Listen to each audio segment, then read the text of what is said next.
Viewers, இன்னைக்கு hello சமையல்ல நம்ம என்ன ரெசிபி பார்க்க போறோம்னா, டிஃப்ரெண்ட்டாக அதே சமயம் ஆரோக்கியமாக சூப்பரான ஒரு ரெசிபி தான் பார்க்க போகிறோம்.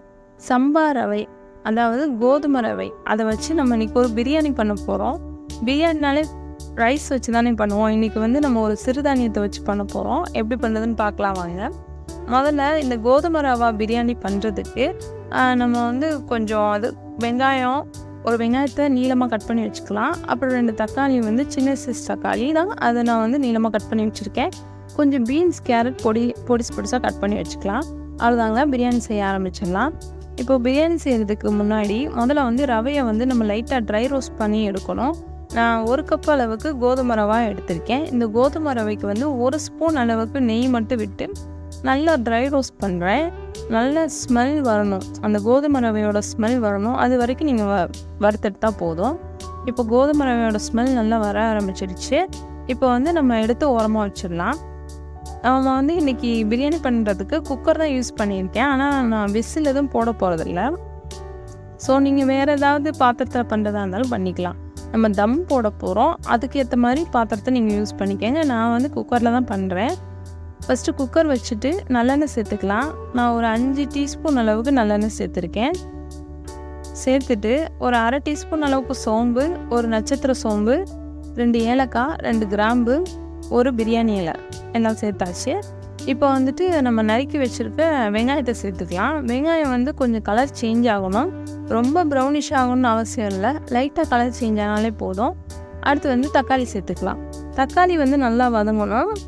பாருங்கள், வெங்காயம் வதங்கி வந்துடுச்சு. இப்போ தக்காளி போட்டாச்சு. தக்காளியும் வெங்காயமும் சேர்ந்து நல்லா வதங்கணும். நல்லா வதங்கினதுக்கப்புறம் இஞ்சி பூண்டு பேஸ்ட் சேர்க்கணும். இஞ்சி பூண்டு பேஸ்ட் வந்து நம்ம ஒரு துண்டு இஞ்சி, அப்புறம் ஒரு 10லேருந்து 12, 13 பூண்டு சேர்த்துருக்கோம். அது சேர்த்து ஃப்ரெஷ்ஷாக தான் அரைச்சி போட்டிருக்கோம். அப்போ தான் டேஸ்ட் இன்னும் கொஞ்சம் நல்லாயிருக்கும், அதுக்காக தான் சேர்த்தாச்சு.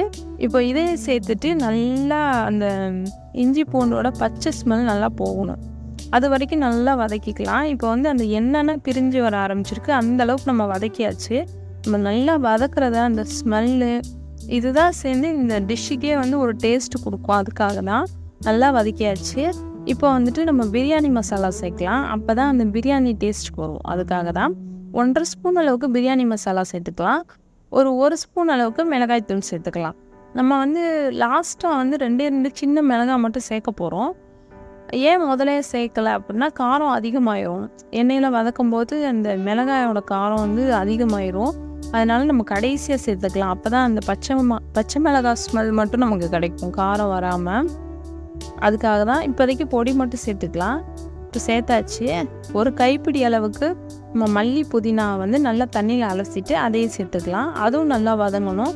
அந்த மல்லி புதினா ஸ்மெல் நல்லா வருது, சூப்பராக வருது. அந்த இஞ்சி பூண்டு ஸ்மெல்லு, மல்லி ஸ்மெல்லாம் சேர்ந்து நம்ம பிரியாணியை வந்து இன்னும் நல்லா ஃப்ளேவர்ஃபுல்லாக மாற்றிக்கிட்டு இருக்கு. சூப்பராக வந்துருச்சு.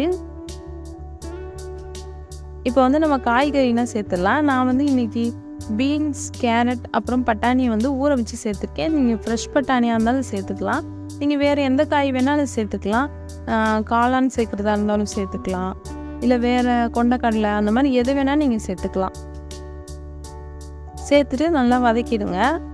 காய் வந்து நம்ம தனியாக வேக வைக்க போகிறதில்ல, அதனால் எண்ணெயிலேயே நல்லா சுருள நல்லா வதக்கிடுங்க. இதிலே ஒரு 3/4 வெந்துடணும். அப்போ தான் வந்து நம்ம லைட்டாக தண்ணி ஊற்றி அப்பையும் வேக வைக்கணும். ரவை வந்து போட்டோன்னே டக்குன்னு ரெடி ஆகிடும். அதனால் நம்ம காய் முதல்ல நல்லா வேக வச்சுருவோங்க, நல்லா வதக்குவோம். இப்போ நான் வந்துட்டு இதில் வந்து கொஞ்சம் நெய் சேர்க்க போகிறேன். 2 டீஸ்பூன் அளவுக்கு நெய் சேர்க்க போகிறேன்.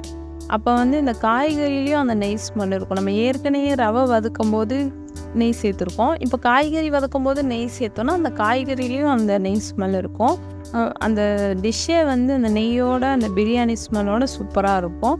ட்ரை பண்ணி பாருங்கள் கண்டிப்பாக. இதை நீங்கள் நார்மலாக பிரியாணி செய்யும் போது கூட இந்த ஐடியா ட்ரை பண்ணி பாருங்கள், நல்லாயிருக்கும். சேர்த்தாச்சு. இப்போ இதையும் நல்லா வதக்கிக்கலாம்.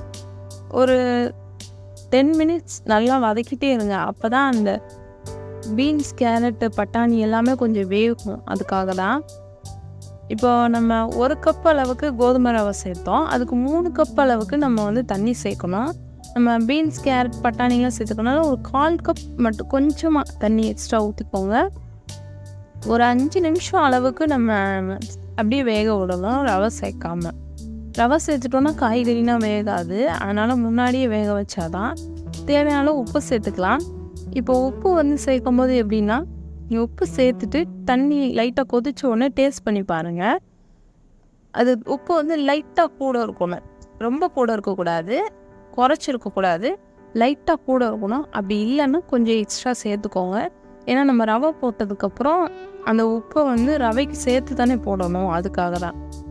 நம்ம நார்மலாக பிரியாணி பண்ணுற மாதிரி தான். என்ன பிரியாணி அரிசி கொஞ்சம் வேக லேட்டாகும், ரவை வந்து போட்டோன்னே வெந்துடும்.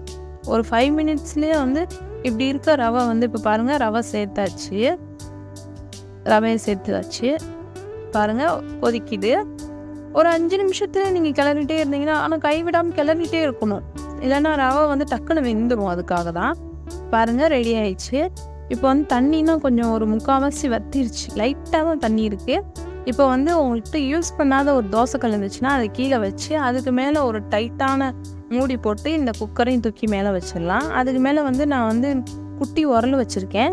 இது இல்லை அப்படின்னா நீங்கள் வந்து ஒரு பாத்திரத்தில் சுடு தண்ணி வச்சு அதை மேலே தூக்கி வச்சுருங்க வெயிட்டாக. இது வந்து சிம்மில் வச்சு ஒரு 5 மினிட்ஸ் மட்டும் குக் பண்ணலாம். அதுக்கப்புறம் அடுப்பு ஆஃப் பண்ணிடலாம். ஒரு அரை மணி நேரம் கழித்து ஓப்பன் பண்ணி பார்க்கலாம். வெயிட் பண்ணுவோம். இப்போ அரை மணி நேரம் ஆயிடுச்சு. வாங்க ஓப்பன் பண்ணி பார்க்கலாம் எப்படி வந்திருக்குன்னு.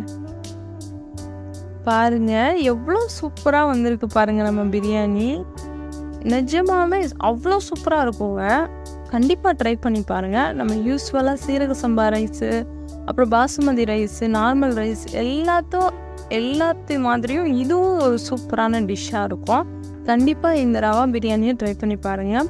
கோதுமை ரவாயில் செஞ்சனால இது ஆரோக்கியமாகவும் இருக்கும், அதே சமயம் டேஸ்டியாகவும் இருக்கும். வெயிட் லாஸ் பண்ணணும்னு நினைக்கிறவங்க கண்டிப்பாக இந்த வாரத்தில் ஒரு நாள் நீங்கள் செஞ்சுக்கோங்க. மற்ற மில்லட்ஸ்லாம் சேர்க்குற மாதிரி இந்த கோதுமை ரவையையும் வந்து ட்ரை பண்ணி பாருங்கள். ரொம்ப நல்லாயிருக்கும். வீட்டில் செஞ்சு பார்த்துட்டு எப்படி வந்துச்சுன்னு கமெண்ட்டில் சொல்லுங்கள். ஹலோ சமையல் சேனலுக்கு சப்ஸ்கிரைப் பண்ணுங்கள். இந்த வீடியோ உங்களுக்கு பிடிச்சிருந்தா லைக் பண்ணுங்கள். Bye friends.